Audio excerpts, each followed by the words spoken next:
Bonsoir. Le jeune homme que vous voyez sur cette photo s'appelle Svravrej Gupta. Il avait 22 ans. Il était analyste pour la banque d'affaires Goldman Sachs à San Francisco. Et la nuit du 17 avril 2015, il appelle ses parents en pleine nuit. Ça fait 2 jours que je ne dors pas, c'en est trop. J'ai une présentation importante à rendre pour demain. Mon manager est en colère, je vais encore passer la nuit seul au bureau. La même nuit, à 4 heures du matin, il est retrouvé défenestré sur un parking près de son immeuble. 48 heures sans dormir, une pression et un stress qui le poussent à se défenestrer. Comment en sommes-nous arrivés jusque-là? Comment en sommes-nous arrivés à sacrifier notre sommeil à ce point? Eh bien, cela dure depuis plusieurs décennies.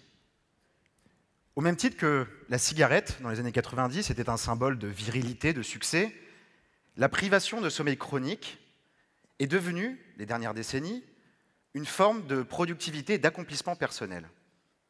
Comme le disait Gordon Gekko dans les années 80, l'argent ne dort jamais. Tout a changé depuis que Thomas Edison, qui considérait d'ailleurs que le sommeil était une véritable perte de temps, inventa l'ampoule. Nos nuits se sont électrisées, la société s'est industrialisée puis numérisée, le business mondial est en marche 24 heures sur 24. Ce qui laisserait croire que les petits dormeurs ont d'ailleurs un avantage concurrentiel certain. C'est ce qu'aime penser le président américain Donald Trump, qui est extrêmement fier de ses 4 heures de sommeil par nuit.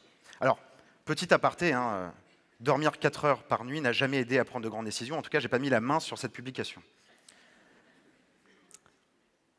En réalité, les personnes qui ont cette capacité génétique représentent 0% de la population. Désolé.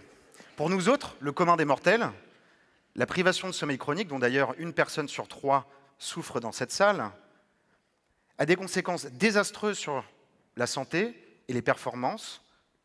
Dans le court terme, les performances mentales, les performances physiques, et dans le long terme, notre santé. Le mauvais sommeil est corrélé avec le diabète, avec l'hypertension, avec l'obésité, avec Alzheimer, avec Parkinson, avec les maladies mentales. Bien dormir n'est pas un luxe, mais une nécessité absolue. Pendant notre sommeil, nous avons un tas de mécanismes biologiques et physiologiques absolument critiques qui ont lieu. Nous consolidons notre mémoire, nous récupérons de la journée, nous régénérons nos cellules, nous éliminons des déchets, comme par exemple la bêta-amyloïde. La bêta-amyloïde, c'est ce qui est responsable en cas de trop grande accumulation dans le cerveau de la maladie d'Alzheimer. Et pourtant, en 70 ans, nous avons perdu 60 nuits par an. Un fait marquant, un adolescent dans les années 50, un adolescent pour qui le sommeil est absolument critique pour son développement, dormait en moyenne 9 heures par nuit. Aujourd'hui, ils sont plus de 70% à dormir moins de 5 heures par nuit. Et malheureusement pour nous, les solutions pour nous aider à mieux dormir au quotidien sont peu nombreuses et pas vraiment convaincantes. Il y a, la plus communément utilisée, les somnifères ou les benzodiazépines, dont d'ailleurs nous avons un triste record de consommation en France. Première chose, les somnifères n'aident pas à mieux dormir. Deuxième chose, ils ont des conséquences désastreuses sur notre santé. L'épidémie de mauvais sommeil est devenue une problématique, un problème de santé majeur, à tel point que cela a motivé les dernières décennies des travaux de recherche et un effort de recherche sans précédent sur le sommeil. Il y a quelques semaines, le prix Nobel de médecine a d'ailleurs été décerné à une équipe de 3 scientifiques pour leur découverte sur les principes derrière notre horloge biologique. L'horloge biologique, c'est ce qui fait que nous sommes réveillés la journée et nous nous endormons le soir. Avoir décerné la plus grande récompense scientifique à des travaux de recherche sur le sommeil est sans doute la plus belle preuve que le sommeil, plus que jamais, est devenu un élément critique, majeur et central de nos sociétés. Alors, la recherche foisonne de concepts, de principes, d'innovations, d'idées pour nous aider à mieux dormir, et ce, de manière non invasive. Mais pourquoi dormons-nous toujours aussi mal? Eh bien, parce que pour comprendre et agir sur notre sommeil, il faut comprendre et agir sur notre cerveau. Et tout cela est extrêmement contraignant, compliqué et coûteux aujourd'hui. Par exemple, Si vous souffrez d'un trouble de sommeil, vous allez vous rendre dans une clinique, un centre spécialisé. On va vous équiper d'un dispositif qu'on appelle une polysomnographie, qui coûte environ 20 000 €. L'installation par l'équipe va durer 1 heure. L'analyse des données le matin va durer 2 heures. Et la nuit aura coûté environ 1 000 €. À l'opposé, voici l'un de nos utilisateurs portant notre technologie. Le bandeau remplace, dans 90% des cas, l'appareil de mesure clinique et coûte 500 €. L'installation se fait en 10 secondes, l'analyse se fait automatiquement le matin en 1 minute, et la nuit a coûté 0 € puisque vous avez dormi dans votre lit. Eh bien, c'est en regardant ces chiffres que nous est venue une idée. Pourquoi ne pas créer le premier laboratoire déporté de recherche sur le sommeil? Eh bien, je suis très heureux d'annoncer ce soir à TEDx Paris que nous lançons dès demain les inscriptions pour ce programme de recherche inédit.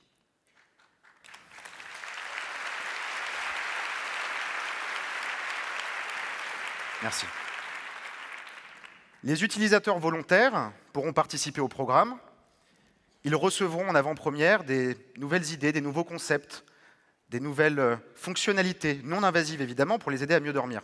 En échange, ils nous donneront plus de données, plus d'informations sur leurs ressentis, par exemple en journée. Et nous analyserons en continu les données en provenance des milliers d'enregistrements quotidiens. Nous pensons que 90% des cas de mauvais sommeil pourraient être résolus par des techniques non invasives. Mais pour que ça fonctionne, il faut imaginer ces fonctionnalités, il faut les développer, il faut les implémenter, il faut les tester, il faut itérer dessus. Ce que la recherche classique ne permet absolument pas de faire.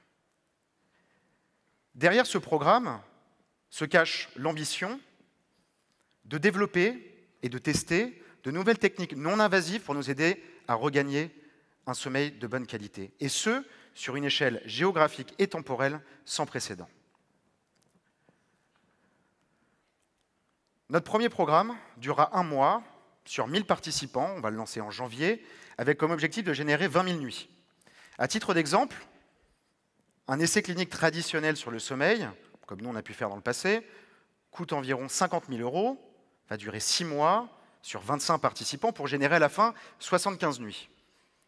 Ce processus va être 6 fois plus rapide pour générer 300 fois plus de données et nous aura coûté 10 fois moins cher. L'objectif à long terme de ce programme est bien évidemment de nous aider à développer un ensemble de fonctionnalités non invasives pour nous aider à récupérer un sommeil de bonne qualité et ainsi présenter une alternative aux somnifères. Mais ça ne s'arrête pas là. Derrière toutes les données que nous allons générer, il y a là une valeur inestimable. Nous allons avoir accès chaque nuit entre 7 heures et 9 heures d'enregistrement physiologique de très haute qualité. L'activité cérébrale, le rythme cardiaque, la fréquence respiratoire. Eh bien, nous pensons que nous serions capables, dans ces données, de détecter des marqueurs qui nous permettraient de détecter et de prédire des mois, voire des années avant l'apparition des symptômes, certaines pathologies. Alors bien évidemment, on pense aux pathologies neurodégénératives, aux pathologies cardiovasculaires, aux maladies mentales, puisque c'est celles-ci qui ont une corrélation avec notre mauvais sommeil. Effectivement, s'il y a une corrélation entre les deux, mesurer le sommeil de manière précise pourrait nous aider à remonter à ces pathologies-là. L'idéologie transhumaniste prône la fusion entre nos corps biologiques et la technologie avancée, avec comme but d'augmenter nos performances physiques ou cognitives. C'est vrai qu'il y a là quelque chose d'assez sexy, attirant, intéressant. Mais il faut bien comprendre que c'est cette même mentalité, cette même idéologie qui nous a poussé les dernières décennies à sacrifier notre sommeil. La recherche de performance et de productivité à tout prix n'est pas sans conséquence sur notre santé. Aujourd'hui, nous sommes plus anxieux, nous sommes plus stressés, il y a plus de maladies mentales, il y a plus de maladies neurodégénératives. Il faut que cela cesse. Il faut que nous prenions action, chercheurs, médecins, ingénieurs, écoles, entreprises, et évidemment dormeurs. Résoudre l'épidémie globale du mauvais sommeil est une priorité absolue. Il faut tous que nous ralentissions, et cela commence dès ce soir. Merci.